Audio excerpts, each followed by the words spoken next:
Restante com o pré-candidato a prefeito da cidade de Camaçari pelo Partido dos Trabalhadores, Radiovaldo Costa. Hoje nós temos aqui também na nossa bancada a presença de Jorge Brasil. Vou aproveitar ele aqui até para fazer algumas perguntas sobre essas mudanças eleitorais, sobre essa questão do dinheiro e, enfim, vamos conversar um pouquinho com o Jorge. Jorge, você vem de lá do Conde. Fala pra gente um pouco como é que tá a política lá no Conde, como é que estão essas articulações. Fala pra gente aí esse ano como é que vai ser a política lá. Bom, maravilha, Bruno. Fico muito feliz de poder falar um pouco, né, da estratégia política lá do nosso município, né? O Conde está vivendo um momento muito especial, é uma política nova, um momento novo, onde 3 pré-candidatos estão disputando de uma forma igualitária e com certeza no destaque está Edemir Lima, pré-candidato a prefeito pelo Partido Progressista. Faço parte inclusive dessa base. O Conde sofre, Bruno, por conta justamente da falta de atenção da atual gestão na questão da passarela, que é muito desejada, e os munícipes não tiveram esse prazer, né? Foi um projeto inclusive proposto pelo atual prefeito, não foi concluído. Uma ponte aí que liga a Vila do Conde ao Conde, você conhece bem, né? Você que viaja muito, você que está muito antenado nas notícias, nas políticas das regiões circunvizinhas, e com isso trouxe um desgaste. A gente sabe que do governo atual para o passado, o governo atual tem tido um destaque interessante, porém entendemos que precisamos mudar, e para mudar tem que ser com o grupo do diferente, né? E esse grupo do diferente é o que está fazendo aí a diferença nesse momento. A questão econômica do município, Bruno, é muito crítica. As pessoas sofrem muito com essa falta de investimento e dessa atenção. O Conde é uma cidade rica, maravilhosa, porém não tem ainda um estudo específico para aumentar a renda per capita dos munícipes. As vicinais todas estão a desejar, né? As pessoas sofrem com a falta de uma boa locomoção, né? Ou seja, do povoado do Cangurito, ou do Fundão, do assentamento, da Ilha da Ostra, do Sempre Viva, dos Cágados, né? São estradas esburacadas que sofrem muito. E nessa enchente passada, o povo sofreu de uma forma horrível, tá? E é outra questão, Bruno, que a gente na pré-campanha estamos aí analisando e vendo forma de, se porventura eleitos formos, facilitar aí essas demandas de uma forma positiva na representação. Rapaz, o Conde realmente é uma cidade que precisa ter uma mudança urgente. Eu queria também só tirar uma dúvida, Jorge, que alguns meses atrás você estava na Rede Sustentabilidade e agora você está no Progressistas. Como foi essa mudança também? Como é a escolha ideológica para o partido? Como é que você conseguiu fazer essa transição? Pronto, Bruno. Na verdade, estávamos sim sendo apostolado a pré-candidato a prefeito pela Rede Sustentabilidade, mas assim, eu tentava levar a rede para dentro do município, né, para fortalecer a rede. Um partido novo no meu entendimento, um partido pequeno, porém que tem uma ideologia legal, né, para cuidar do meio ambiente e coisas semelhantes. Eu tentei encabeçar isso com a ex-presidente do partido, não sei como é que está aqui em Camaçari, não venho acompanhando, mas assim, não tive a atenção devida para fortalecer esse movimento. Acabou que o tempo estava se esgotando e eu não poderia ficar, Bruno, na mão, a ver navio, senão eu trairia muitas pessoas que estavam ali acreditando, que estão acreditando no nosso projeto. Com isso eu me vi, vamos dizer assim, numa necessidade tremenda para poder então ver um partido, e foi onde, convidado pelo pré-candidato a prefeito Edemir Lima do PP, entendendo nossa importância expressada por ele, e nós vendo a capacidade que o homem tem, né, por ser vice-prefeito em 2 mandatos, por ser presidente da Câmara em 2 mandatos e vereador 4 mandatos, eleito dentro de 17 anos de idade, 18 anos de idade. Então, aí abraçamos a campanha do Edemir, mas o que me levou, na verdade, a não fortalecer a rede de sustentabilidade lá dentro do município foi justamente a falta de atenção, né, da estadual, do partido para conosco lá. Mas, sinceramente, não acreditamos que não perdemos muita coisa não, viu? Desculpa, mas é bem por aí. Rapaz, já estamos aqui, inclusive, na linha com o Radiovaldo Costa, que já vai estar falando com a gente aqui sobre a sua pré-candidatura na cidade de Alagoinhas. Então, já, Radiovaldo vai estar com a gente aqui.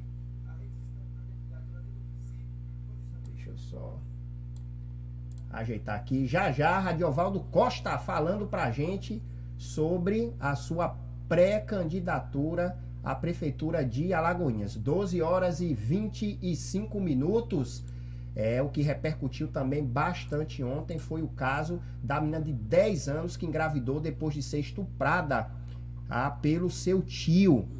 Já nós vamos também comentar sobre essa fatalidade, tá? São... Vixe Maria. São 12 horas e 26 minutos. Vamos a um breve intervalozinho e já estamos de volta com o nosso entrevistado de hoje, nosso convidado, Radiovaldo Costa, da cidade de Alagoinhas. Nos últimos meses é do lado de dentro de casa que passamos a maior parte das horas, fechados em 4 paredes. Mas você, o que ouve da sua janela? O que escuta dos vizinhos?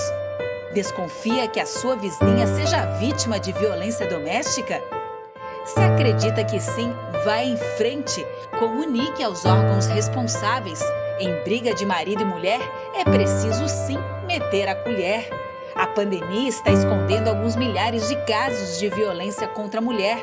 Mas lembre-se, juntas somos mais fortes. Tirar a máscara de quem agride uma mulher não tem hora nem dia e vai ajudar a salvar uma vida. A rede de apoio irá atuar assim que acionada. Violência doméstica, não se cale.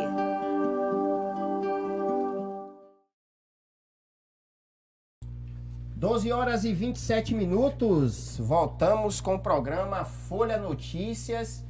E agora vamos dar as boas-vindas ao nosso entrevistado de hoje, que é o pré-candidato à Prefeitura de Alagoinhas. Deixa eu só enquadrar ele aqui mais um pouco. E agora sim, Maria de Lourdes, aquele abraço para vocês, sempre presente. Deixa eu só... Radiovaldo, tá ouvindo a gente? Pronto, beleza. Então vamos lá. Radiovaldo Costa, presente aqui agora no nosso jornal Folha Notícias. Seja bem-vindo, Radiovaldo, eu espero. Já tem até um monte de gente aqui que me mandou mensagem, já dizendo, Radiovaldo, meu prefeito vai estar lá. Eu vi, Radiovaldo tá bem mesmo. Seja bem-vindo ao nosso programa.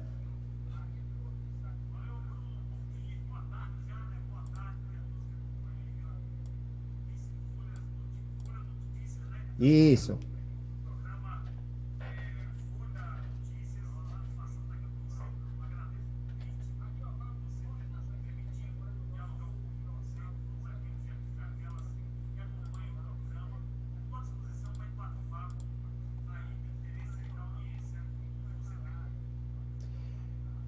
Radiovaldo, eu queria começar, né, com acho que a dúvida de muitas pessoas também, a curiosidade, tá? Das últimas eleições você tinha se afastado um pouco do Partido dos Trabalhadores e tinha caminhado, inclusive, com uma postura um pouco mais independente do grupo, principalmente com o deputado Joséildo Ramos, mais o vereador Luciano Sérgio e etc.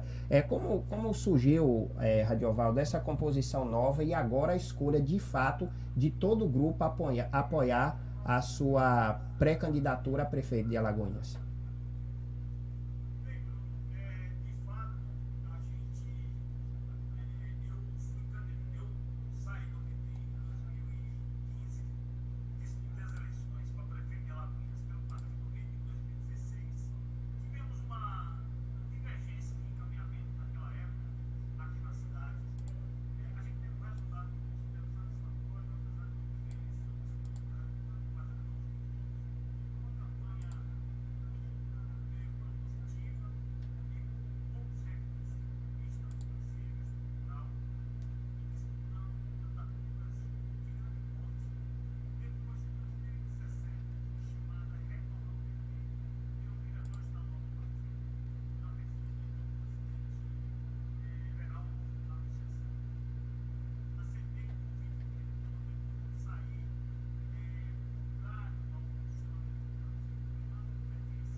Uhum.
Imposição.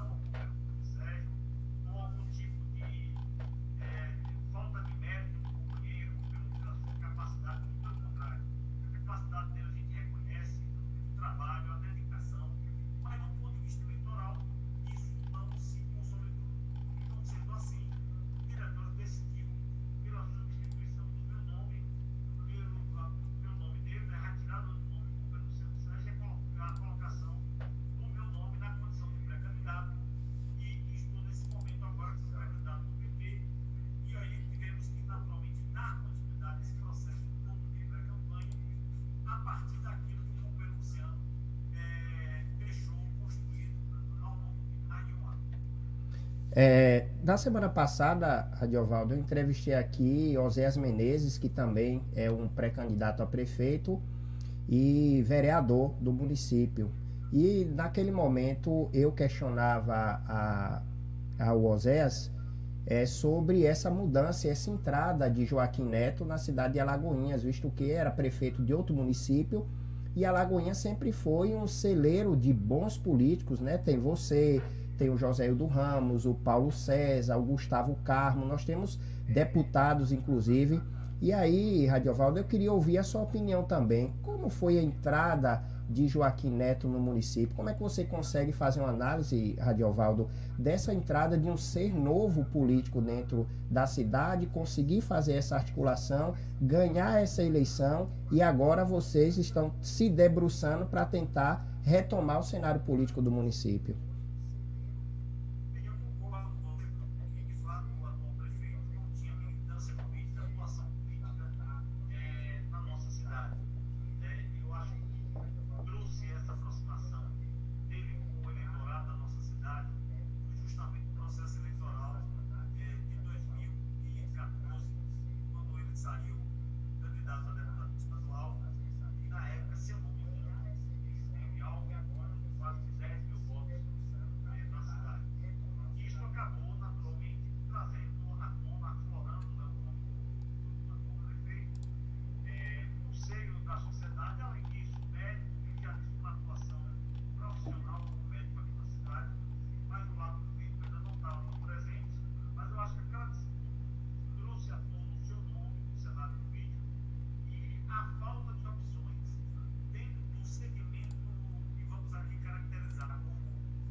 A outra particularidade, Radiovaldo, que nós percebemos no decorrer da gestão de Joaquim Neto foi uma troca muito frequente, não só da base dele na Câmara de Vereadores, como também dos secretariados. Por exemplo, a Secretaria de Saúde foi trocada por mais de 3 vezes. Algumas secretarias do alto escalão dele também foi trocado. E na Câmara de Vereadores nós percebemos que teve um racha muito grande, sem contar o próprio deputado Paulo Aze, que também ficou meio indeciso. E enfim, no final aí nós temos o famoso balaio de gato. Como é que você consegue também fazer uma análise dessas indisposições dentro do governo, essas relações institucionais?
Radiovaldo, você falou até um aspecto importante aí também, que é essa questão do parlamento com o executivo. E aí eu vou passar para você a mesma pergunta que eu fiz, inclusive, para o Oséias.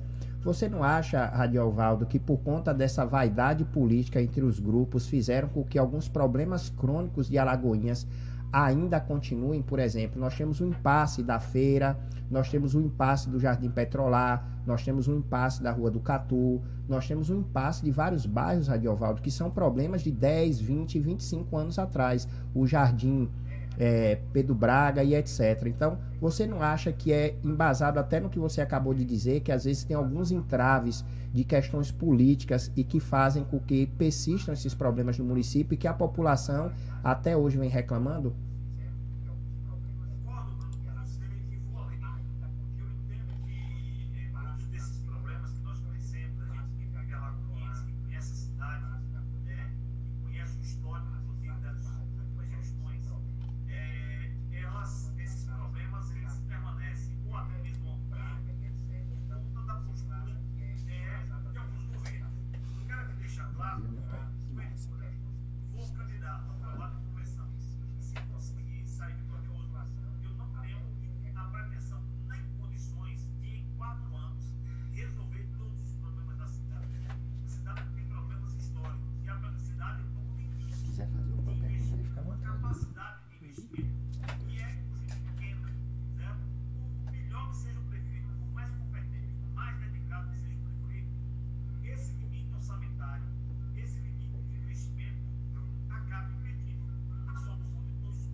Pode ir lá fora, essa tá sem a câmera ali. Pode sair e voltar.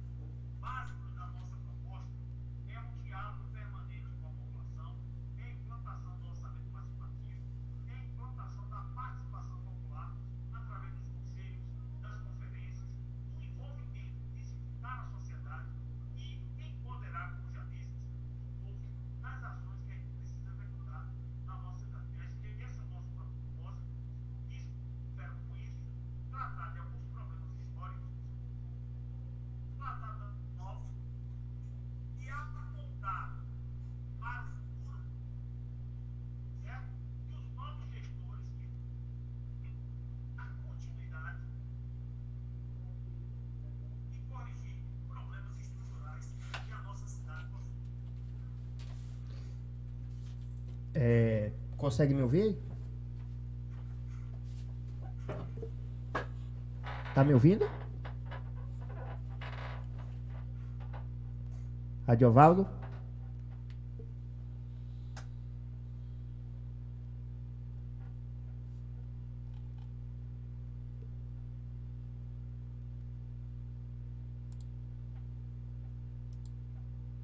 Parece que tivemos alguns probleminhas aqui, travou.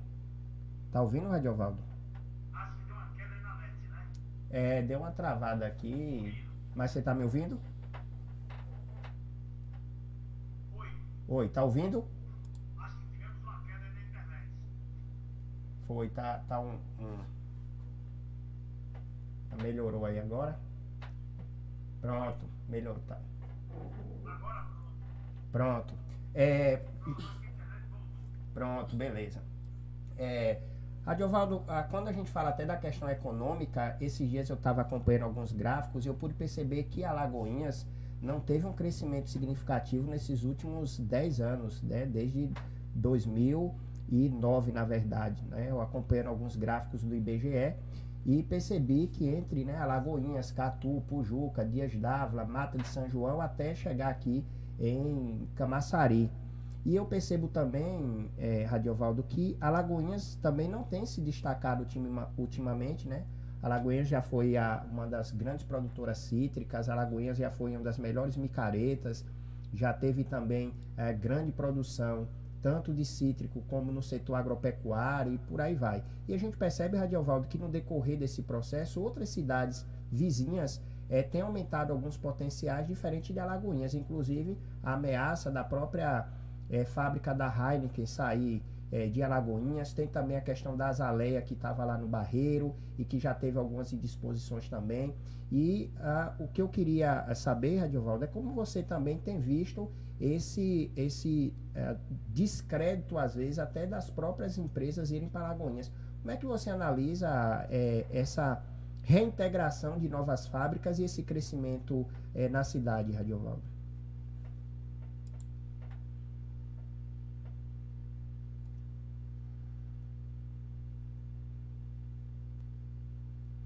oi, Bruno. Bruno, eu espero que você está me ouvindo. Consegue me ouvir? Tô ouvindo, sim, tô ouvindo. Tá dando uma falha na internet às vezes não ajuda a gente.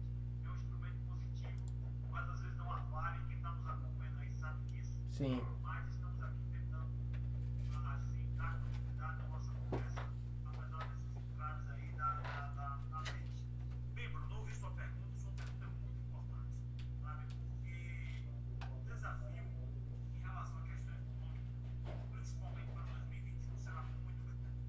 Nós estamos vivendo ainda essa crise sanitária que trouxe uma mudança gigantesca para o mundo, para o Brasil, para a Bahia, e não é diferente em Alagoas.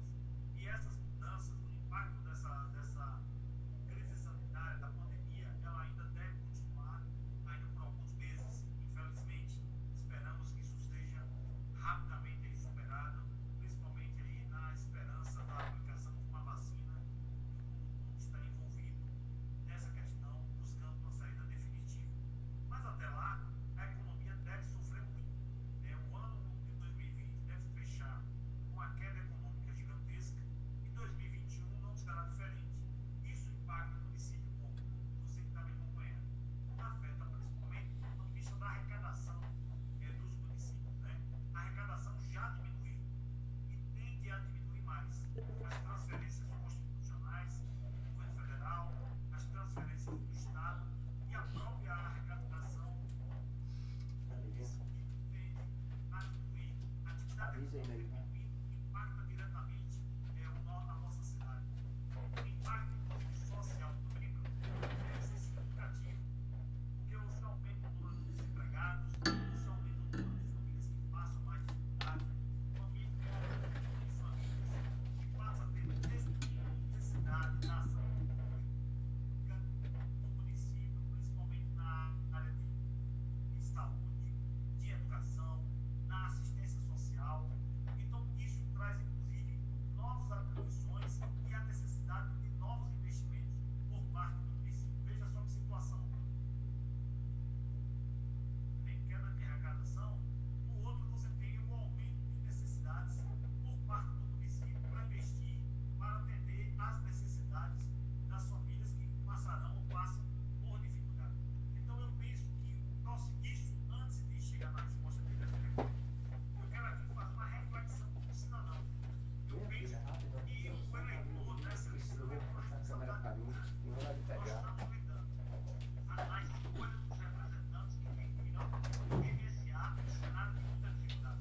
Cacau. que vai votar esse ano precisa entender a responsabilidade que ele tem e, consequentemente, o voto que deve na hora de votar. Agora, os novos gestores, seja prefeito, ou seja, Cuidado, viu? precisarão muito trabalhar para controlar gastos, aumentar a capacidade de investimento, certo, do município, para com isso, inclusive, buscar gerar empregos. É preciso dialogar com os diversos setores da economia. Na perspectiva do comércio nosso ainda é uma atividade muito forte, importante, porque atende não Mandou só uma a mensagem pra ele? toda a região. Esse setor precisa ser emprega muita gente e, além de empregar, aumenta também, contribui para garantir a nossa arrecadação. E, além, naturalmente, precisa de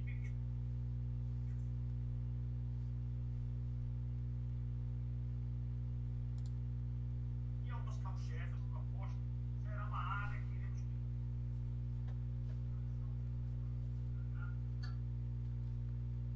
atenção.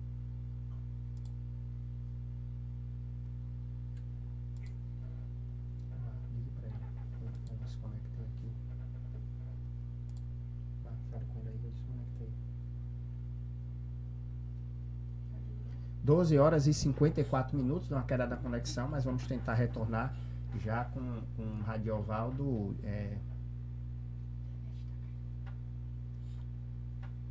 Por telefone.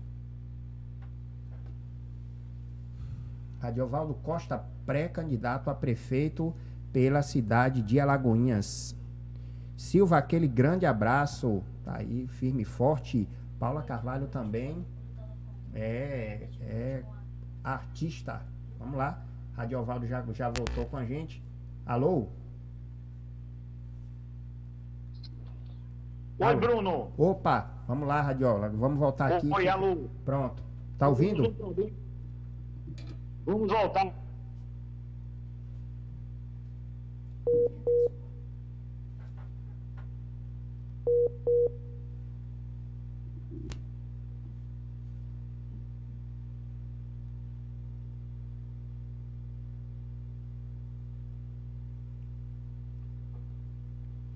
Vamos tentar aí, vamos a um breve intervalo, já estamos de volta a tentar restabelecer com o Radiovaldo.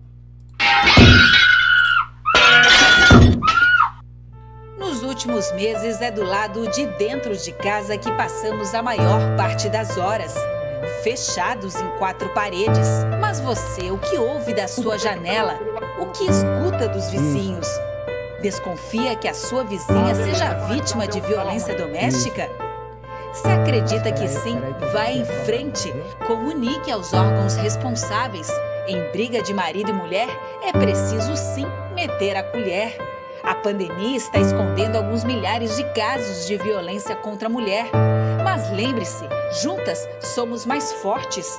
Tirar a máscara de quem agride uma mulher não tem hora nem dia e vai ajudar a salvar uma vida. A rede de apoio irá atuar assim que acionada. Violência doméstica, não se cale.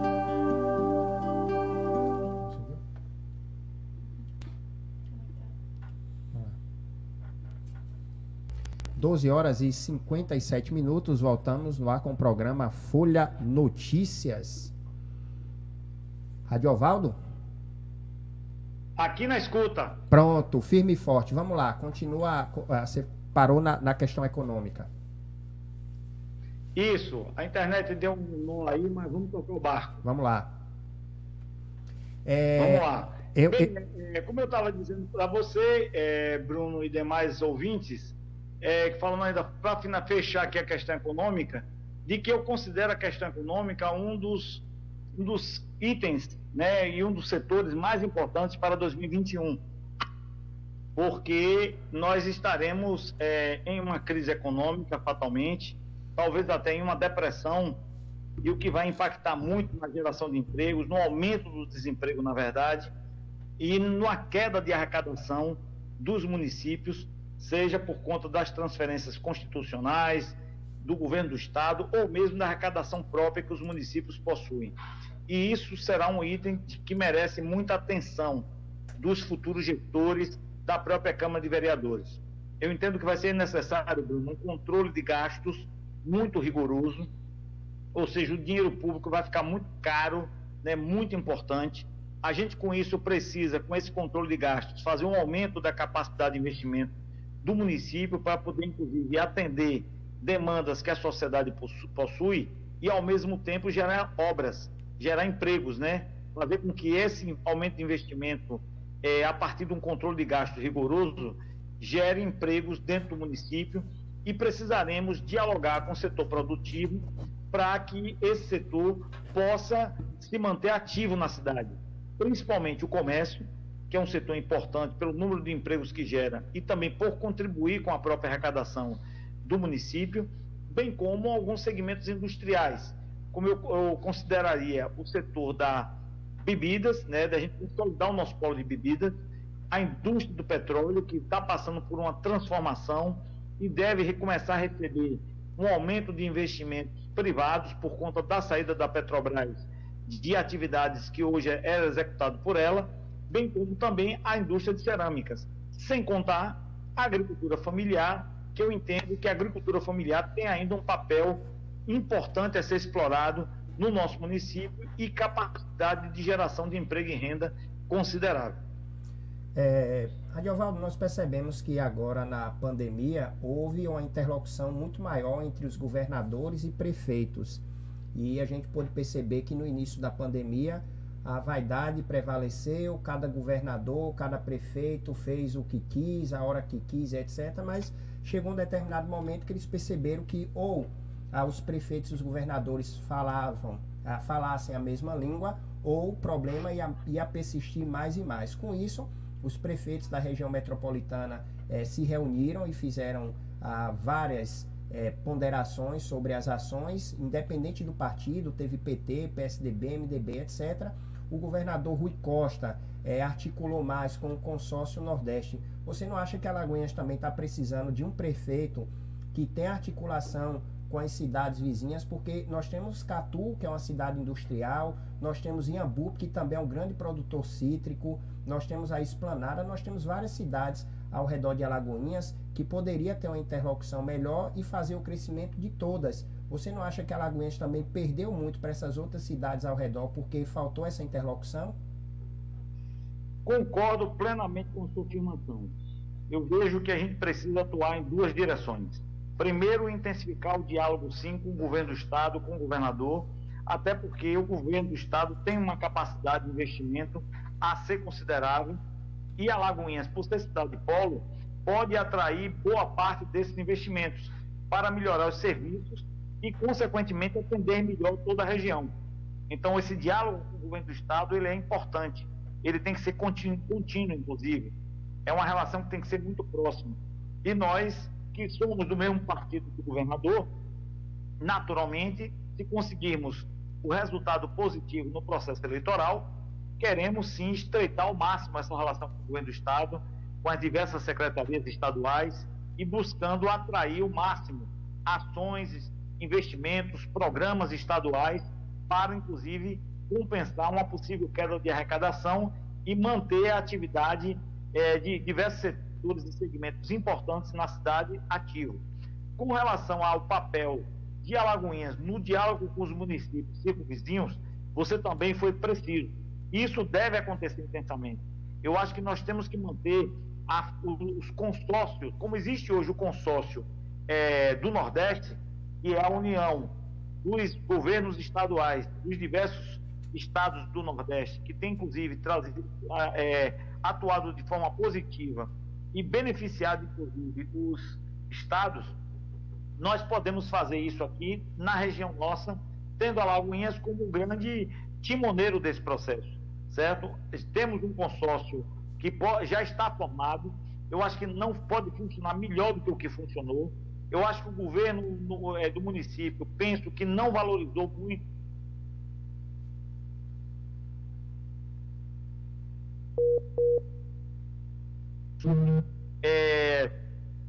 como saúde, Bruno. como a área ambiental, saneamento básico, a questão dos resíduos sólidos, dos aterros sanitários, são ações que a gente pode trabalhar com mais intensidade com os municípios aqui da região e conseguir um resultado positivo, não só para Alagoinhas, mas também para a população dos municípios circunvizinhos. Outro questionamento, Radiovaldo, já você falando também dessa questão da economia, interlocução com o governador e etc. Eu queria saber o seu ponto de vista sobre o comércio de Alagoinhas, Radiovaldo, que é outra seara, ou seja, nós temos um ponto de coletivo que está ultrapassado, apesar de que o prefeito fez um paliativo e não a reformulação, até com um projeto visionário, tanto a rodoviária, que poderia também ter uma rodoviária um pouco maior, para que inclusive você teria mais pontos de táxi, você teria novas linhas de ônibus para outras cidades, e a gente percebe que isso também é um empecilho.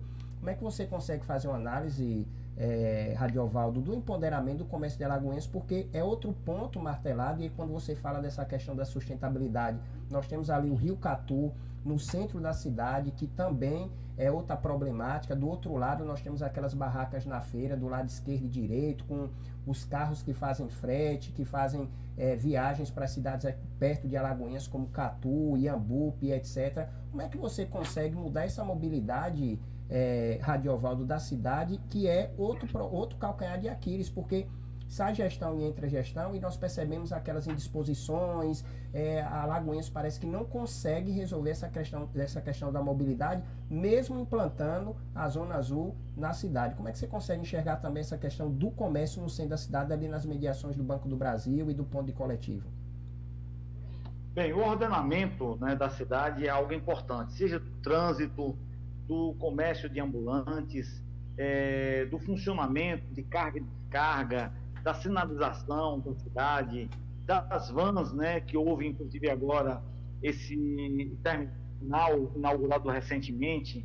Mas, ou seja, a gente vai precisar, Bruno, estudar isso de forma técnica, com pessoas capazes de a gente fazer uma análise profunda de todo o centro da cidade, envolvendo todas essas questões que você aborda. Agora, além de não tomar uma decisão unilateral, e aí eu vou lhe dar um exemplo concreto.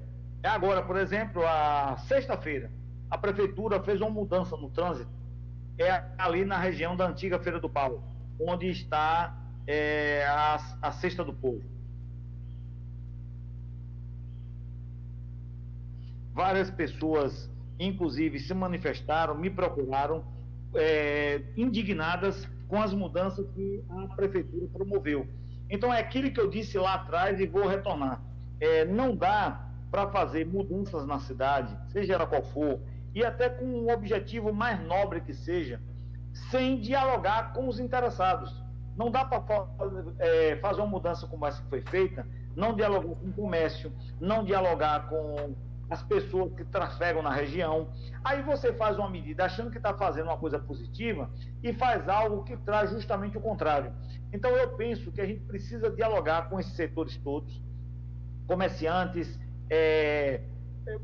aqueles que são proprietários de van, as empresas de transporte coletivo, ouvir as associações de moradores, ouvir o sindicato de comerciários e ver que medidas a gente tem que adotar para garantir uma fluidez do tráfego na cidade, que proteja o pedestre e que, ao mesmo tempo, atraia as pessoas, principalmente de fora, para o comércio de Alagoinhas, que hoje virou uma referência na nossa região, mas poderia ser melhor aproveitado se tivesse um planejamento, se tivesse um estudo adequado, garantindo com isso a melhor potencialização. A gente espera fazer as medidas, todas elas, Bruno, baseado no estudo técnico, né? E no diálogo com os setores e segmentos envolvidos, sem envolver as pessoas que serão diretamente afetadas e sem também ter estudos técnicos de pessoas que apontem saídas, propostas, medidas que beneficiem o dia a dia da população. Não tem sentido fazer essas mudanças. A própria zona azul que você citou gerou um verdadeiro tumulto, né? Repúdio, inclusive, até hoje, indignação de pessoas, moradores da nossa cidade e também das cidades vizinhas, da forma como foi implantado. Então, nós não vamos adotar medidas que sejam de cima para baixo. Nós não vamos adotar medidas que não passem pelo diálogo intenso com a sociedade ou com as representações da nossa cidade, como representantes dos empresários, Sincomércio, a CIA, como também representações dos trabalhadores, sindicatos, associações, como a própria AMA, associações de moradores. Eu acho que quando você dialoga com a sociedade, você implementa mudanças que serão melhor absorvidas. É claro que eu também sei e não tenho uma pretensão de adotar uma mudança que vai agradar todas as pessoas da cidade. Toda mudança traz algum tipo de transtorno, desagrada a uns e agrada a outros. Agora, quando ela não é dialogada, essa situação acontece ainda com mais intensidade. E aí não é o nosso objetivo. Então, nós vamos dialogar, vamos conversar com as pessoas, vamos fazer estudos técnicos que garantam melhorar essa questão do tráfego na cidade, essa questão do trânsito, a situação dos pedestres, a situação da entrada e saída na cidade, que a gente possa, com isso, convergir a uma proposta que atenda a todos os interesses, principalmente daqueles que são maioria, e com isso garantir o que você colocou, o fortalecimento do nosso comércio, certo? Uma melhoria do nosso comércio, e as pessoas se sintam bem, se sintam inclusive atraídas a voltar aqui, melhorar a questão dos ambulantes, dialogar com os ambulantes, ordenar o funcionamento desses ambulantes no centro da cidade, que garante inclusive o tráfego das pessoas. Mais duas perguntas, Radiovaldo, para a gente finalizar, duas perguntas até importantes. A primeira é que eu recebo aqui com frequência na redação de denúncias. Primeiro, é sobre a saúde. Radiovaldo, a Lagoinhas hoje tem um acervo de mais de 50 unidades de saúde, dividindo entre unidades básicas de saúde, unidade de saúde da família e UPAs. Porém, a gente percebe que há diversas reclamações e parece que foi uma das maiores decepções, na verdade, da população, principalmente os eleitores do Dr. Joaquim Neto, é que, ao ser médico, se criou uma expectativa de que a saúde de Alagoinhas ia melhorar.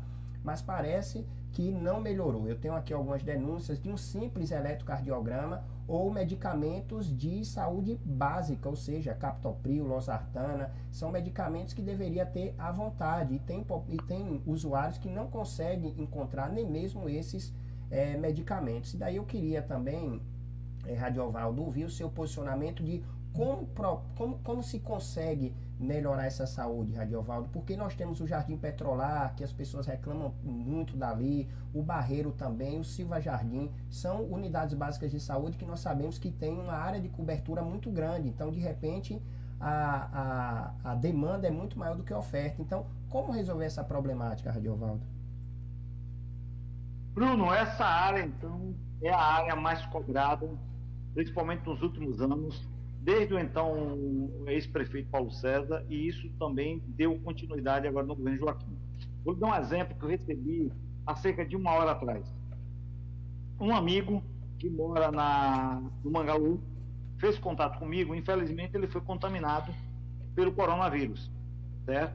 Fez o teste da prefeitura, constatou. O primeiro problema que ele teve, a medicação que o médico passou para ele executar o tratamento, manteve o isolamento, mas o médico passou uma receita com medicamentos. Ele, desempregado, com dificuldades financeiras, não tinha condições de comprar o medicamento encaminhado pelo próprio médico da prefeitura. Primeira coisa, ou seja, a prefeitura identifica mas não tem a medicação necessária para disponibilizar para essas pessoas, principalmente aqueles que não têm condições de adquirir. Uma segunda coisa, ele agora passou cerca de 12 dias, já tem 12, 13 dias, e está querendo fazer o teste para ver se continua ou não contaminado, para ver se foi curado.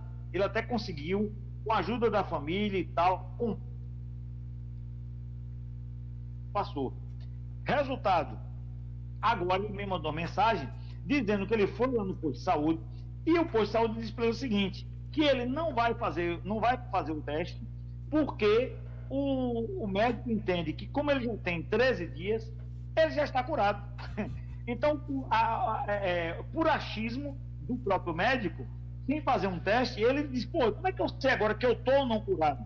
Como é que eu sei se eu posso ou não sair, transitar, sair do isolamento que eu estou? Então, de fato, ele ficou indignado. Esse tipo de coisa retrata a sua pergunta.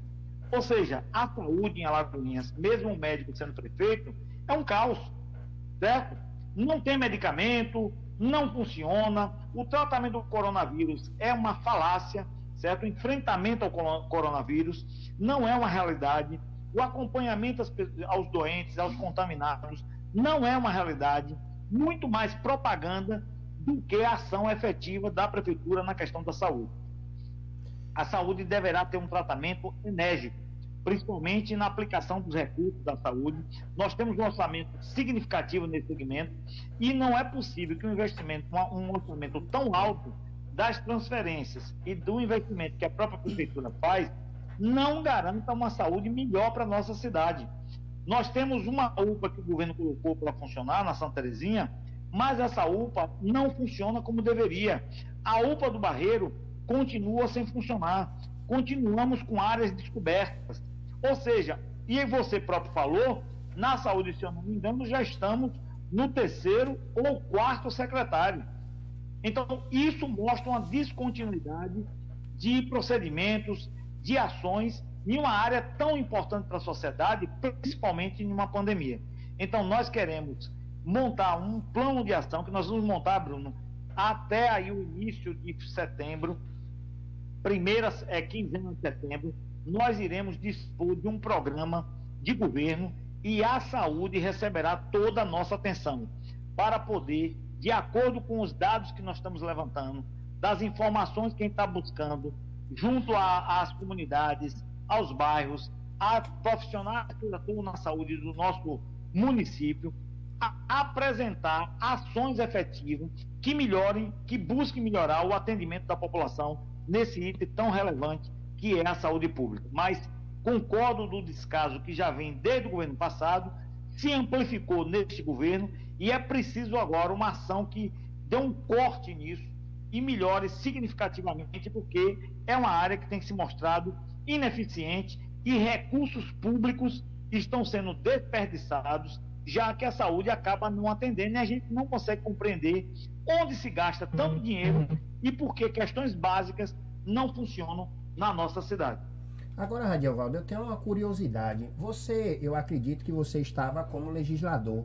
Você não acha que foi, quando se discutiu o Hospital Dantas Bião, quando ele sai da municipalização para ser um regional, você não acha que naquele momento, Radiola, foi precipitado fazer essa migração, visto que Alagoinhas precisaria de um hospital municipal, inclusive para diminuir um pouco essas demandas, tanto de baixa como média complexidade de alguns exames? Você não acha que foi precipitado naquele momento se responsabilizar agora por um hospital regional, sendo que nós teríamos todas essas deficiências já com a saúde do município?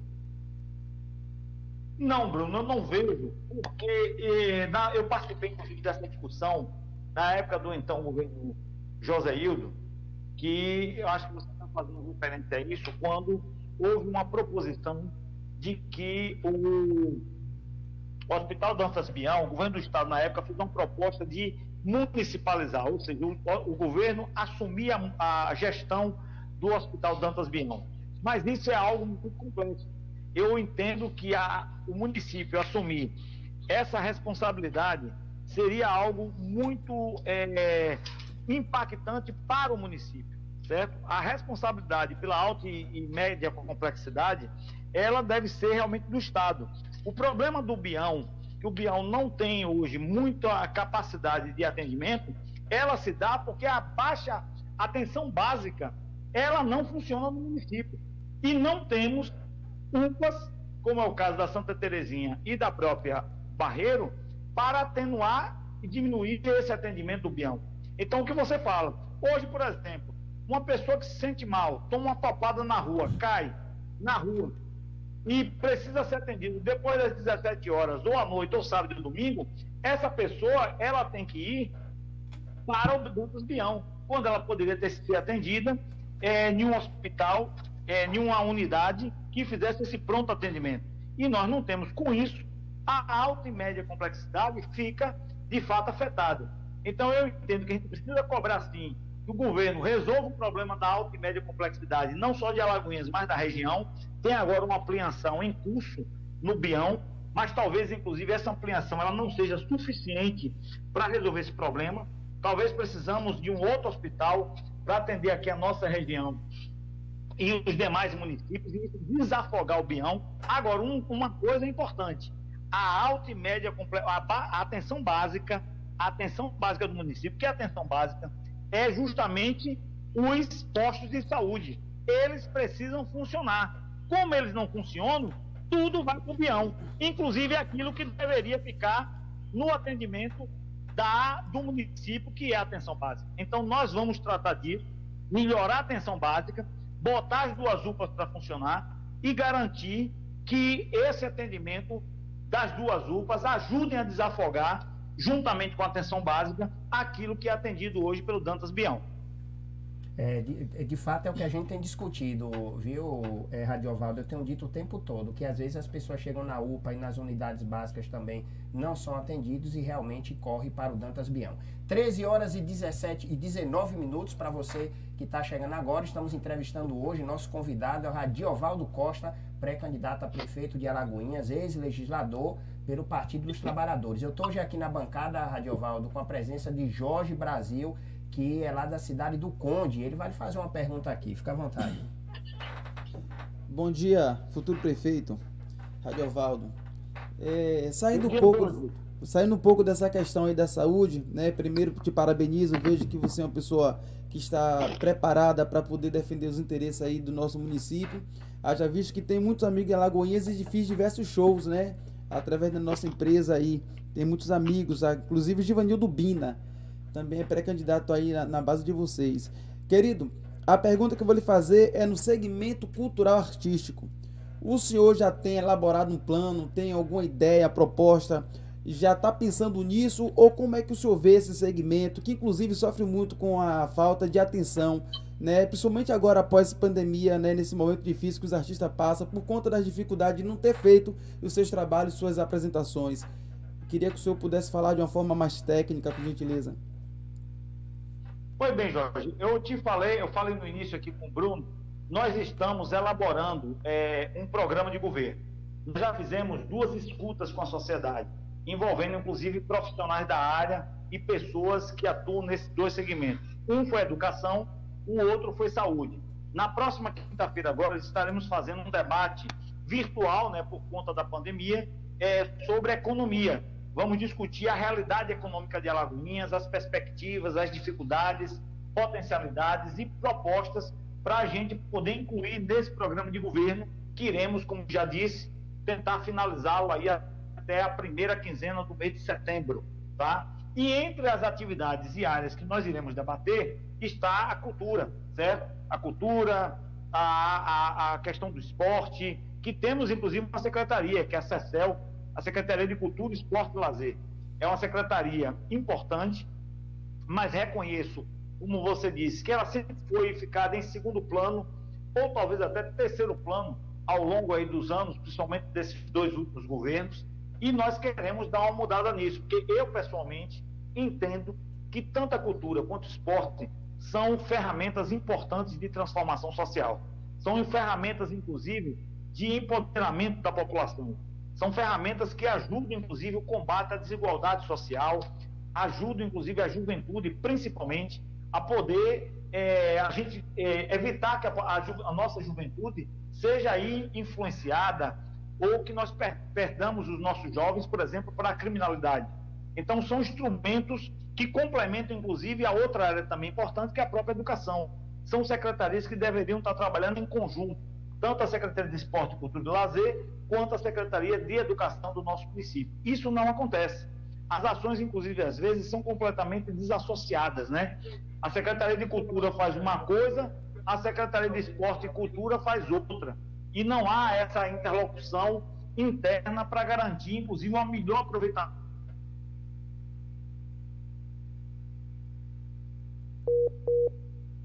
Que a gente possa fazer. Então, nós vamos montar esse PGP, que a gente chama de PGP, Programa de Governo Participativo, que irá tratar desse segmento esporte, cultura e lazer. Nós vamos querer ouvir profissionais da área, pessoas que atuam na área, desportistas, né, artistas da nossa cidade. Alagoinhas é uma cidade que tem um celeiro de artistas. Hoje é um dos setores que mais sofre com a pandemia e talvez seja o último setor a retornar à normalidade, né, diante das características do setor.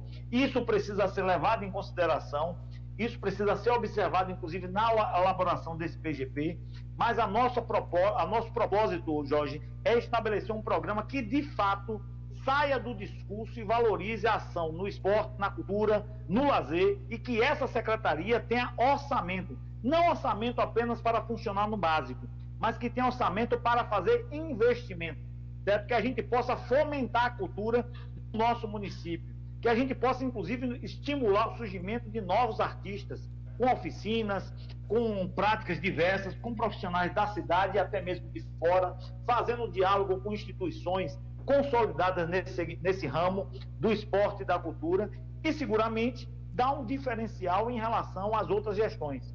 Então, nós vamos dialogar isso, inclusive com o Conselho de Cultura do Estado, eu acho que do município. O Conselho ele tem que ser valorizado, certo? As políticas públicas, elas têm que ser discutidas em conjunto com aqueles que são atores do processo, certo? Não dá para discutir que ação vou fazer na cultura, no segmento artístico, sem ouvir as pessoas que atuam nesse segmento, que são justamente os artistas, as pessoas que militam nessa área. Então, nosso propósito, como eu disse, você percebe que eu vou e volto, Bruno, entendeu? Ou seja, o nosso governo vai ter uma matriz, vai ter uma raiz. Que raiz é essa? Que matriz é essa? Nós vamos dialogar com a sociedade. Não dá para fazer as coisas da cabeça do prefeito, por mais capaz, inteligente, comprometido que seja o prefeito. Então, se o prefeito for fazer as ações da cabeça dele, ele está sujeito a errar. Então, nós vamos dialogar dentro do segmento de cada atividade. Então, política para os artistas, para o segmento artístico e cultural, Jorge, eu tenho que discutir com as pessoas que estão nessa área. Eu tenho que ouvir essas pessoas. Essas pessoas conhecem muito mais do que eu. Iremos, naturalmente, ajustar essas propostas para executar dentro da capacidade de investimento que o nosso orçamento irá permitir. Rapaz, e para a gente finalizar, Radiola, a última pergunta que eu tenho para lhe fazer é justamente o que você até citou, a Secretaria de Educação. Veja só, nós temos a Escola Agrotécnica Federal, que hoje virou o IFBA, que é em Catu, que tem quase 30% do seu alunado de Alagoinhas. Consequentemente, depois foi inaugurado o IFBA daí de Alagoinhas.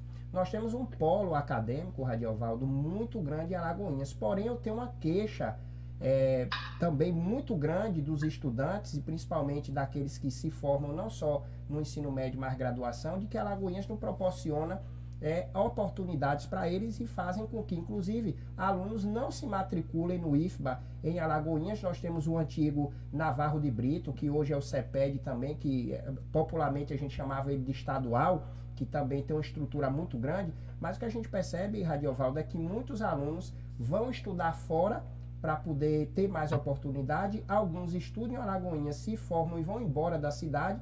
E aí, quando nós pegamos os números da renda per capita de Alagoinhas, não teve um crescimento significativo, e a gente percebe que é por conta dessas pessoas que não mais residem na cidade, que não movimentam o seu dinheiro dentro da cidade.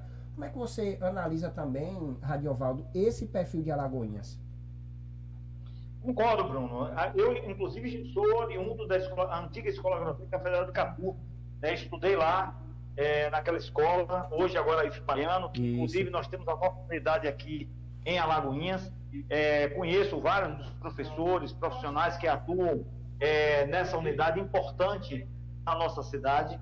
A educação, de fato, em Alagoinhas passa por um momento difícil, certo? E nós fomos aí presenteados, Bruno, com esse recurso agora do Fundeb, dos precatórios, de quase 80 milhões de reais, que estão nos cofres da prefeitura, e a gente não tem a menor noção de como esse dinheiro vai ser utilizado, de qual o retorno que esse dinheiro irá dar para a sociedade, para os profissionais de educação, para os alunos. Olha que o prefeito apresentou aí rapidamente, eu acompanhei um pouco disso, uma proposta da cabeça do prefeito e do secretário do que fazer com esse recurso. Mas vem cá, discutiu com quem?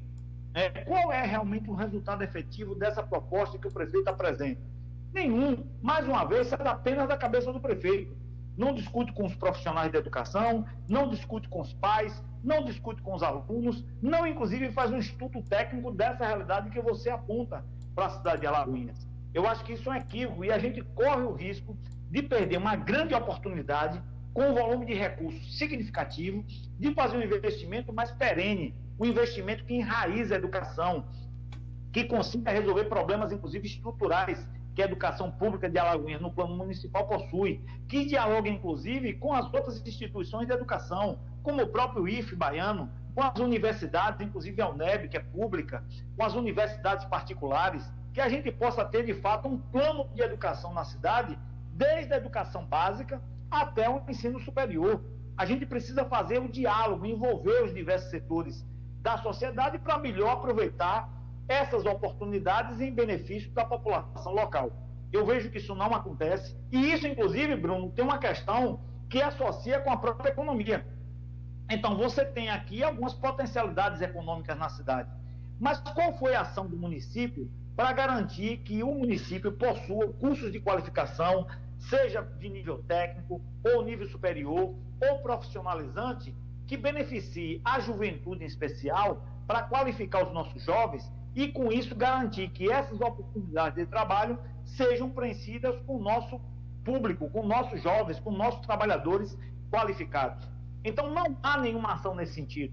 Por isso que, quando vem uma empresa como agora a Imperial, que anuncia a vinda da instalação de uma indústria de bebidas para a cidade, o faxineiro, com todo respeito ao faxineiro, o motorista, com todo respeito ao motorista, ocupam trabalhadores de Alagoinhas, mas os espaços mais qualificados, que inclusive remuneram melhor, de fora da cidade, porque não há um trabalho estratégico pensado que garanta que a gente ocupe todas as etapas do processo produtivo de uma determinada indústria. Então, nós pensamos também, e iremos sim abordar isso, elaborar um projeto que melhore a qualidade de educação da nossa cidade e que faça com que a educação dialogue com outras secretarias, como eu falei recentemente, a situação da Secretaria de Cultura e Esporte, dei um exemplo, mas outras secretarias, como Assistência Social, a própria Secretaria de Saúde.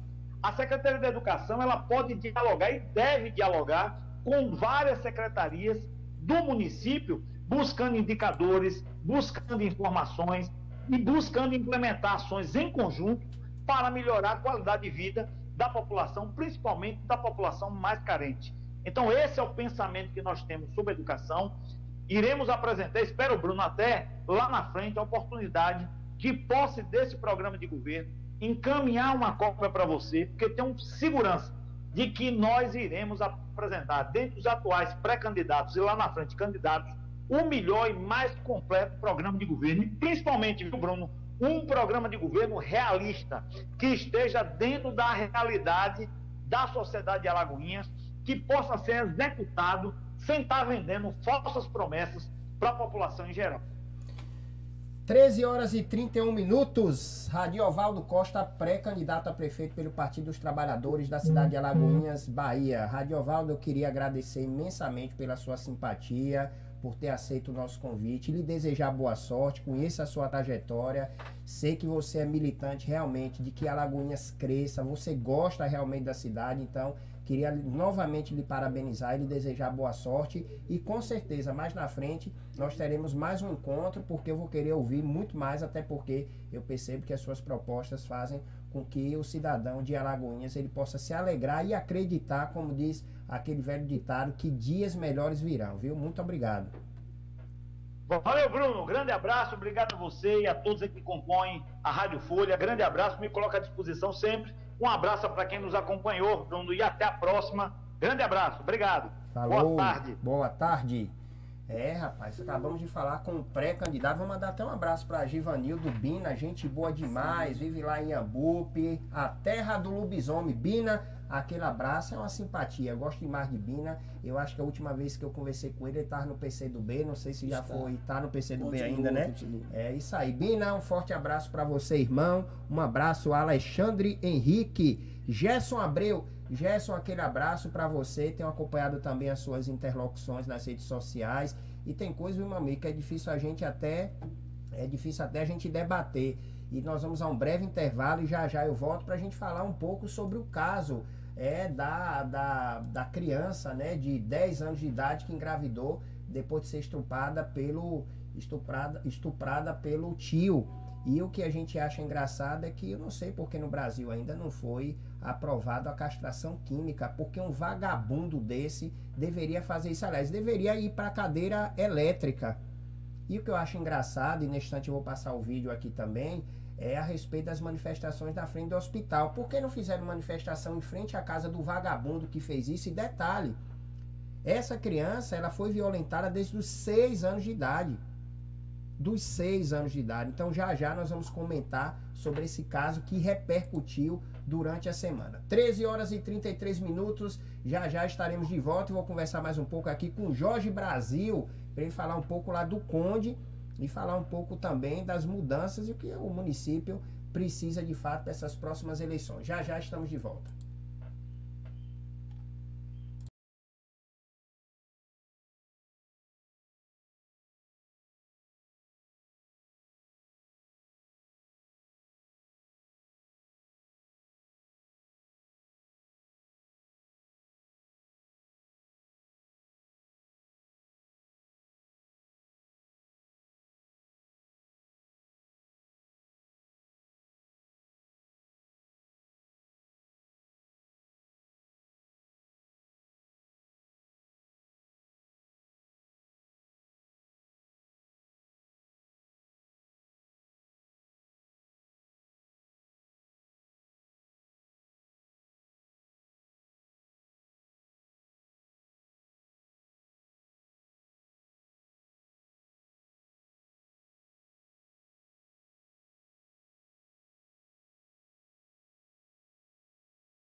São 13 horas e 36 minutos, estamos de volta com o programa Folha Notícias. Vamos agora falar sobre o caso que repercutiu essa semana a respeito da criança, a criança de 10 anos de idade que foi estuprada pelo seu tio. Na verdade, ela tem 10 anos, mas era violentada desde os 6 anos de idade.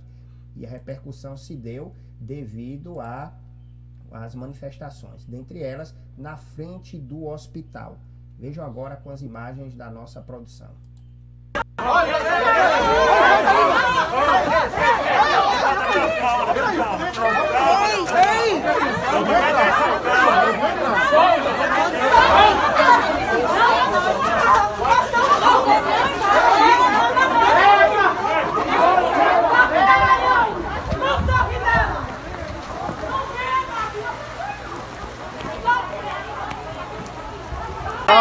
Bota a máscara, deputado! Muito sério esse estupro de uma menina de 10 anos! Assassino! Bota a máscara, deputado! Bota a máscara! Tem contratação de vocês estão torturando a criança! Deputado, você está colocando a saúde de todo mundo em risco aqui sem máscara, viu? Eu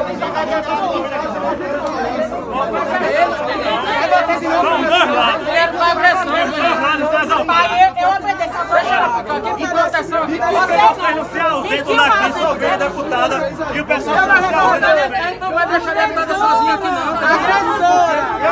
Você não vai deixar. Ele tá aqui pra ajudar, tenente. Olha, vamos fazer o seguinte, vou chamar reforço policial e o negócio infelizmente não vai ficar bom. Agora eu pedi a deputada. E ninguém vai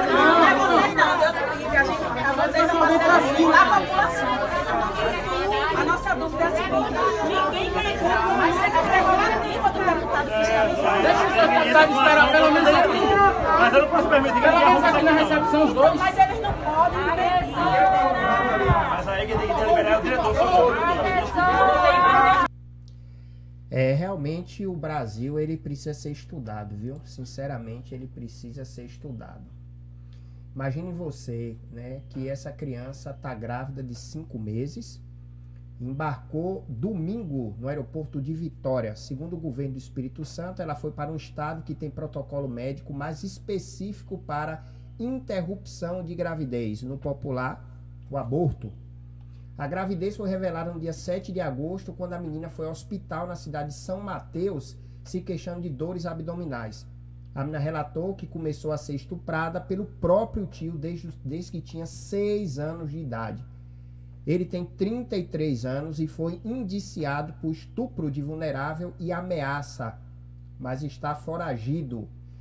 E no sábado a menina ficou internada no Hospital das Clínicas em Vitória. Uma equipe do hospital se recusou a fazer o aborto, alegando que a idade gestacional não está amparada na legislação vigente. E a nossa dúvida, na verdade, para vocês que estão nos assistindo, né, Gerson, Igor, da HD Limpeza, um grande abraço para você, Alexandre, Rodrigo Jansen, aquele abraço, Daniel Godin, direto do Vale do São Francisco, lá em Juazeiro, também nos assistindo. Por que a justiça e a família não acompanha essa criança desde o início? Então não consigo entender, na verdade, porque até a presente data, essas manifestações não foram atrás desse vagabundo que fez isso, esse canalha. A família estava onde? Então, imagina esse tempo todo que essa criança foi violentada. Aquele abraço para nosso amigo Gilson Farias, transmitindo o nosso programa direto para a Rádio Comunitária do Parafuso. E eu vejo essas instituições religiosas agora em frente ao hospital. Onde é que essas instituições religiosas estavam? Com muitas outras que são violentadas.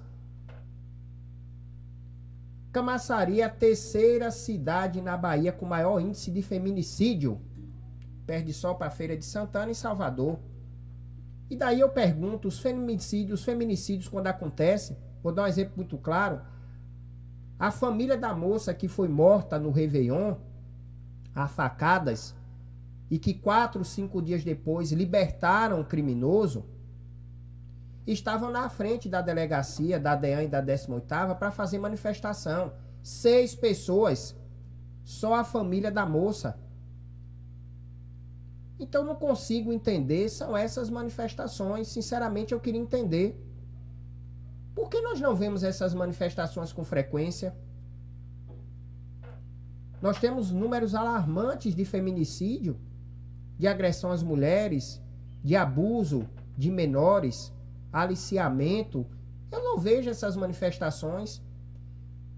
E aí hoje, quando nós abrimos as principais redes sociais, começam a colocar que são seguidores de Bolsonaro e etc. Que canalice é essa? Que canalice é essa? Tudo agora querem politizar. Tudo querem politizar. Tudo querem agregar a político A e B agora. O crescimento do presidente Jair Bolsonaro é bem claro, porque o Jair Bolsonaro aprendeu a ser populista como os outros, o que ele não era. O que ele não era. Agora, problemas sociais que nós temos no país, que ninguém nunca foi se manifestar, uma vez ou outra, quando quer conotação, aí todo mundo vai para a porta do hospital. Eu queria saber quantas pessoas foram para a porta dos hospitais, principalmente os hospitais de campanha. Vamos falar do de Simões Filho, que eu sempre martelo aqui, 45 dias sem atender um paciente. Por que essas manifestações não foram para frente desses hospitais? Por que não foram para frente dos hospitais que as prefeituras estão pagando fortunas e não atenderam a quantidade que deveria atender dos portadores da Covid-19? Eu não vi essas manifestações em frente. Eu não vi manifestações de estudante até hoje. Que os políticos estão empurrando aí goela abaixo o retorno das aulas. E eu quero saber qual é o pai que vai deixar o filho ir para as escolas sem ter nenhuma estrutura, porque as escolas estão faltando até merenda, com professores mal remunerados, e os sindicatos dos professores já deixaram bem claro, não vão voltar às aulas. E eu concordo. Aí agora os prefeitos decretam que vão ter que voltar às aulas e todo mundo vai voltar. Cadê as manifestações? Cadê os pais nas portas das escolas? Quer dizer que vocês vão levar os filhos de vocês de 3, 4, 5 anos, voltar a estudar? Umas escolas que até uma estrutura básica não estão conseguindo, principalmente do município. O prefeito de Camaçari, depois de muita pressão, que agora vem a público para dizer que algumas escolas vão ser reformadas, agora, cara pálida. Dias Dávila, Lauro de Freitas. Aliás, Lauro de Freitas agora mudou o nome, é Buraco de Freitas. Pois é, Guilherme. Aquele abraço, Guilherme Ferreira. Agora. E a gente não consegue entender. Onde é que estão as manifestações? Quando o comércio estava fechado, onde estavam as manifestações? Todo mundo morrendo de fome. Vamos ver agora o pós-pandemia. Quem perdeu seus empregos, CNPJs dado baixa. Vamos ver. Então é isso que a gente precisa entender. Então quando a gente pega o boletim epidemiológico e a gente percebe o tanto de pessoas que ainda continuam indo nas unidades de saúde. Continua.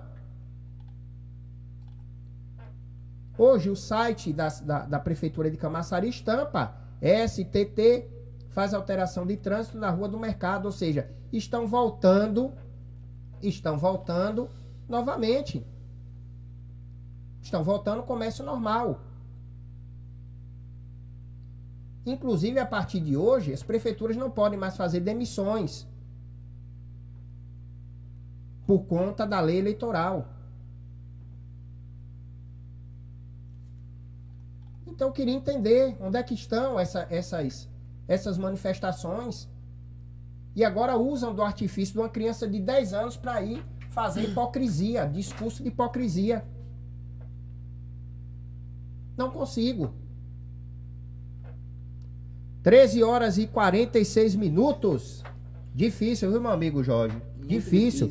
E aí eu queria lhe ouvir essa questão também do comércio, do Conde, como é que está esse retorno. Alguém tem se manifestado do governo atual sobre alguma ação que vai ser feita pós-pandemia, porque nós temos pessoas desempregadas, nós temos comércios pequenos que deram baixa já nos seus CNPJs, nós temos pessoas que estão endividadas, as escolas que vieram aqui desesperadas porque não sabem como é que vão retornar, as escolas de bairro que são menores.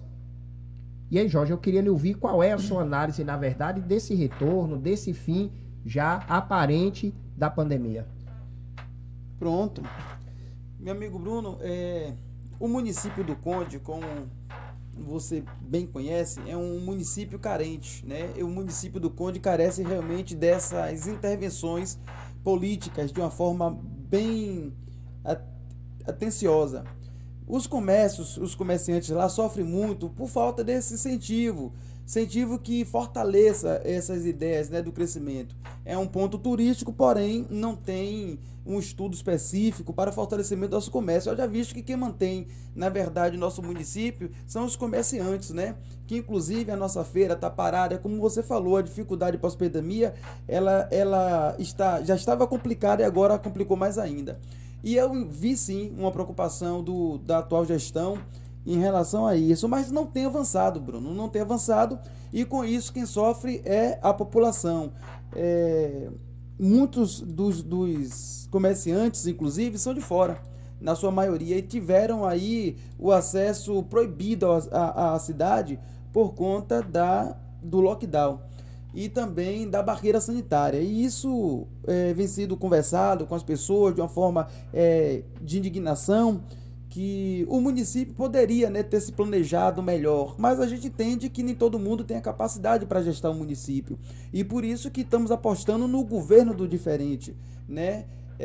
A gente fica assim muito triste, eu fico muito sentido por não poder fazer mais. O que a gente faz é construir de uma forma um pouco que a distância, para poder buscar a confiança dos moradores, dos munícipes, para então fazer uma defesa, como falei logo no início, sendo eleito, tendo a oportunidade de poder criar leis e que favoreça de fato aos comerciantes, que provoquemos ali um incentivo ao progresso do comércio e oportunidade de emprego a nossos jovens, que inclusive sofrem muito com isso. Rapaz, 13 horas e 49 minutos, inclusive no site oficial das prefeituras estão suspensos a divulgação dos boletins epidemiológicos. E aí vamos saber como é que vai ser feita agora essas divulgações por conta da lei eleitoral. Hoje também nós acordamos com a triste notícia, que foi a morte do médico Elcimar Coutinho. Aos 90 anos de idade, ele contraiu inclusive a Covid-19. Então, o médico baiano Elcimar Coutinho veio a óbito nessa segunda-feira no Hospital Sírio-Libanês em São Paulo. Ele estava internado desde o início, praticamente, do último dia 30, e devido a essas complicações no seu quadro médico, ele veio a óbito. A morte foi confirmada pela assessoria de comunicação da clínica dele em Salvador. A equipe aguarda o boletim da unidade de saúde para divulgar mais informações. Já o hospital disse que não divulgará nada ainda sem autorização da família. Então, nós estamos aqui solidários, e o nosso pesar pela essa perda do médico Elcimar Coutinho, que era de fato um ícone aqui do nosso estado da Bahia. Esse final de semana, e é outra coisa que eu quero até martelar aqui para os nossos ouvintes, tá? Os nossos ouvintes e internautas, quero mandar um grande abraço sobre os decretos: isolamento vertical, isolamento social, toque de recolher. Eu queria saber o que é que vai acontecer com esses decretos, porque tá todo mundo na rua. Tá todo mundo na rua. Ontem a praia tava lotada. Jauara, Embepe, Praia do Forte tava, como diz o ditado, saindo gente pelo ladrão. E já tem briga, já tem discussão. Vou pedir que a gente coloque aqui agora o vídeo do que aconteceu ontem. Observem esse vídeo já da noitada daqui da região metropolitana.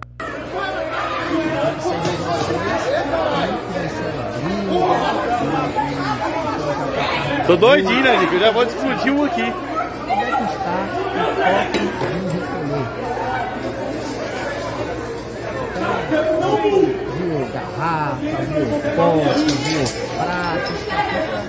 Caíra, porra!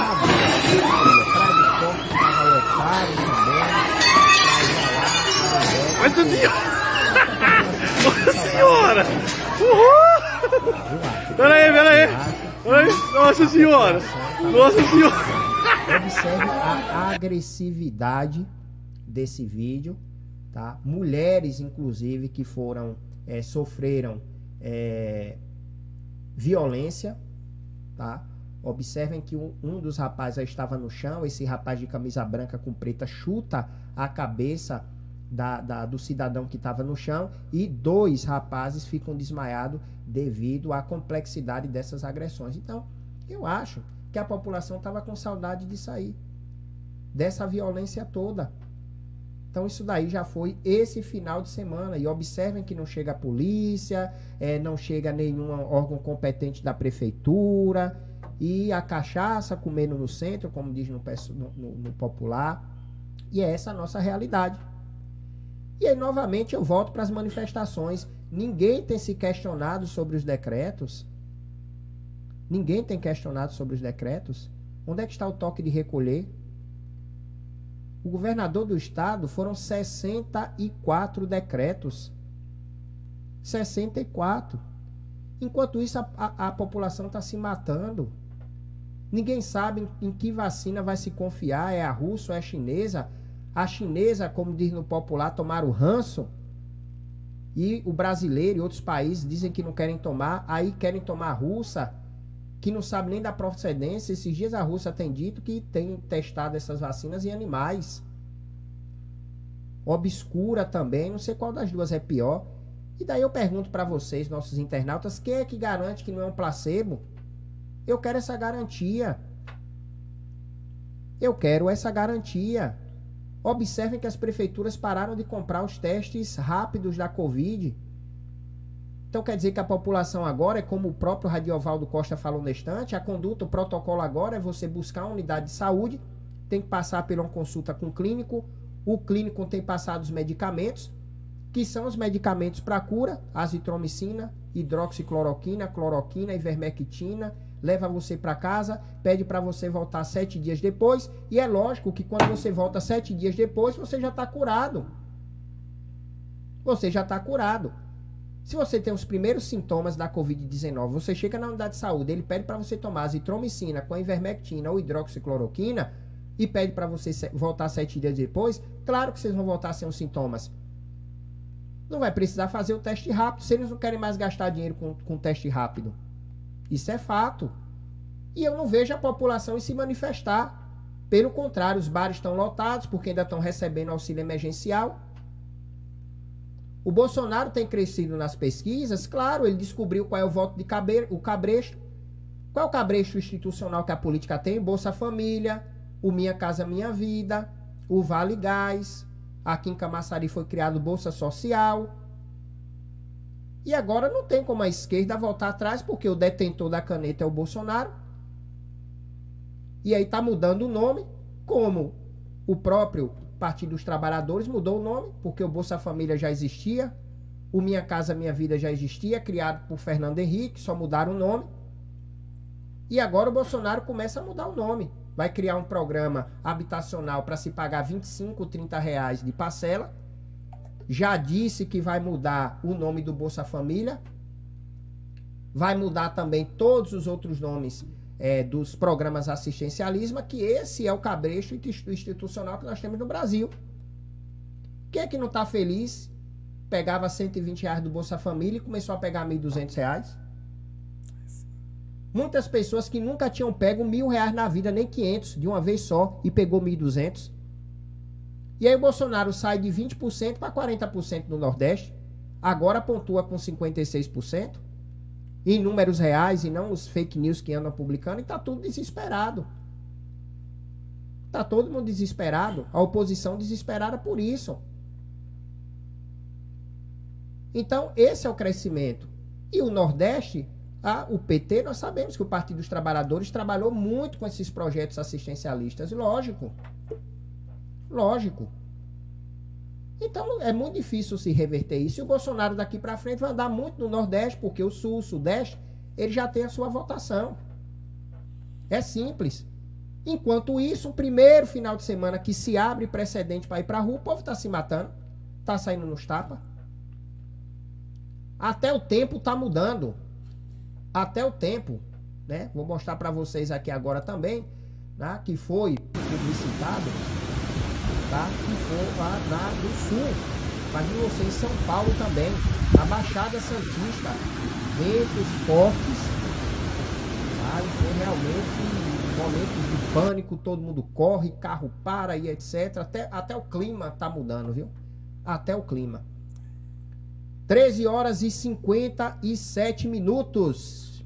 Não tem como nós darmos o boletim epidemiológico hoje, porque estão suspensos dos sites por conta da lei eleitoral. Então, não teve como nós publicitarmos hoje o boletim epidemiológico, não só da cidade de Camaçari, mas também como das outras cidades. Bolsonaro busca atrair MDB e garantir controle no Congresso. Com apoio do Centrão, o presidente agora busca se aproximar do partido do Michel Temer. O Kassab deu entrevista hoje e disse que não faz parte, o PSD não faz parte do Centrão. O PSD faz parte do centro. Eu não entendo isso, centro-centrão. É difícil, eu não consigo mais saber. Eu costumo até dizer que as aulas de história que nós tivemos, se bem que antigamente nós só estudávamos sobre o Arena e o MDB, tá? E agora nós não sabemos a esquerda, a direita, centro, centrão, centro de esquerda, radical, e tá tudo junto e misturado. É isso que a gente não consegue entender. E eu estava dizendo esses dias, eu não entendo como é que um partido de esquerda fala da direita se tem cidades que esquerda e direita estão comungando. As últimas eleições nós tivemos cidades que tinham o PT e o DEM coligado. O PT, o PSDB e o DEM, por aí vai. E daí, Jorge, eu queria entender um pouco essa linha. Como é que você consegue enxergar hoje o grupo que você está lá no Conde? O grupo ele tem uma tendência esquerda, direita, de centro. Qual é o discurso que vocês estão utilizando hoje lá na cidade, Jorge? Pronto. No município do Conde, meu querido Bruno, nós estamos usando discurso em favor do povo, tá? Não estamos muito focados na questão da ideologia partidária, porque a gente sabe que não é isso que vai construir o município.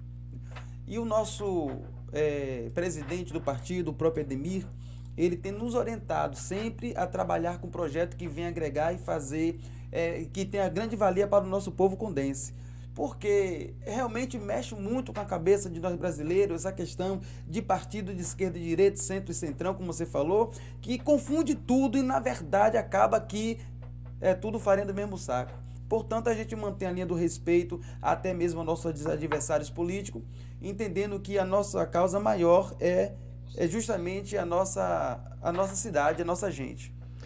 Rapaz, o que a gente precisa são de políticos que realmente tenham responsabilidade. E eu vi um comentário aqui interessante, que foi de Gerson, quando ele fala das indicações políticas para os secretários, etc., e que é uma negociação muito clara, viu, Gerson?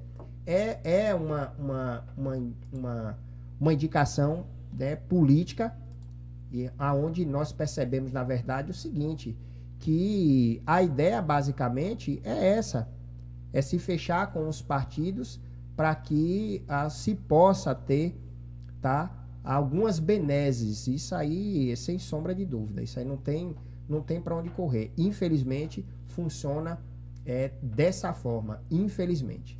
14 horas em ponto, e hoje o programa foi rápido demais. Eu queria mandar um abraço para os nossos ouvintes lá de Londres. Vânia, aquele abraço. Vânia ia entrar hoje, mas não deu, foi meio corrido, mas amanhã ela está aqui direto de Londres, nossa correspondente. Um grande abraço para você, Ivan. Um abraço para a Vini, que também está lá em Londres. Michael Rice nos Estados Unidos. A Anastasia Radiovona, que está lá na Rússia. Aquele abraço também para os nossos amigos da Tailândia, do México, do Guiné. Até alguns países aqui que eu não consigo ainda falar, tá? Vocês vão me perdoar, mas alguns países que eu não consigo falar. E queria mandar um forte abraço para Alagoinhas, que também é uma audiência muito grande que nós temos. Alagoinhas, Catu, Pujuca, Mata de São João. Um abraço para Antônio, lá em Lauro de Freitas, do Conselho de Saúde. Márcia Bispo, em Salvador. Quinha de Quipá, que está lá em Serra Preta também. Um grande abraço. Um abraço também para Entre Rios, Esplanada, Cardeal da Silva, Iambupe, nosso amigo Fidel, prefeito lá da cidade de Aramari. Fidel, aquele abraço para você. Cícero também lá na cidade de Catu, Santos e Santos, pré-candidato a prefeito na cidade de Catu, aquele abraço. Marcos Sarmento, na cidade de Itanagra, um forte abraço para todos vocês. Eu vou lembrando aqui, nós vamos soltando, tá? Um abraço também para Wagner Oleiro, que eu faço bancada no programa Notícias da Manhã, direto daqui dos nossos estúdios, porém transmitindo pela Recife Mais FM. Johnny Ribeiro também, um grande abraço para você da Mais Recife também. Daniel Godin, que está lá no Vale do São Francisco, um abraço para você, Daniel. E agradecer imensamente ao nosso convidado de hoje, Radiovaldo Costa, e agradecer também hoje aqui na bancada, Jorge Brasil. Jorge, aquele forte abraço para você também. E eu queria agradecer por hoje você estar aqui, né? Foi inesperado, em cima da hora, tá, gente? Outra ocasião, nós vamos sentar com calma aqui com o Jorge, onde ele vai contar um pouco sobre essa pré-candidatura dele também e o trabalho que ele desenvolve em Conde. Mas, de antemão, Jorge, obrigado pela sua participação. Bruno, quem agradece sou eu, tenho a certeza disso pelo espaço. Você é uma pessoa muito solidária, muito humilde, sabe valorizar de fato o próximo, e com isso me sinto muito agradecido mesmo pela oportunidade de falar um pouco do nosso Conde, do nosso grupo do Diferente Lá, liderado pelo nosso pré-candidato a prefeito Ademir Lima, e também a nossa vice, Dona Neide de Guga. É essa cidade que você tem um carinho, tem amor, e por isso eu agradeço muito pelo espaço. Obrigado de coração. Rapaz, vamos finalizando, vou mostrar aqui a minha caneca linda. Paula, aquele abraço pra você, ó, que caneca linda. É a caneca, ó, a foto, né, minha caricatura feita por Paula Andrade. Paula, aquele abraço, muito obrigado pelo presente, tá? E eu espero que mais na frente você volte aqui no nosso programa, tá? Renatinho da Bahia, aquele abraço pra você. Pincel, também aquele abraço lá da Ribeira, de Lene, um abração. Aliás, não, saiu da Ribeira, tá agora no Bonfim. Aquele abraço pra você. E amanhã estaremos aqui de volta com o programa Folha Notícias às 12 horas, se assim Deus permitir. Para vocês que estão acompanhando o nosso programa pelo nosso rádio, segue a programação musical. Para quem acompanha a gente na TV, a nossa grade de programação. E nas redes sociais, no Instagram, no Face, no Twitter, aquele forte abraço, um beijo e um aperto de mão. Tchau, tchau.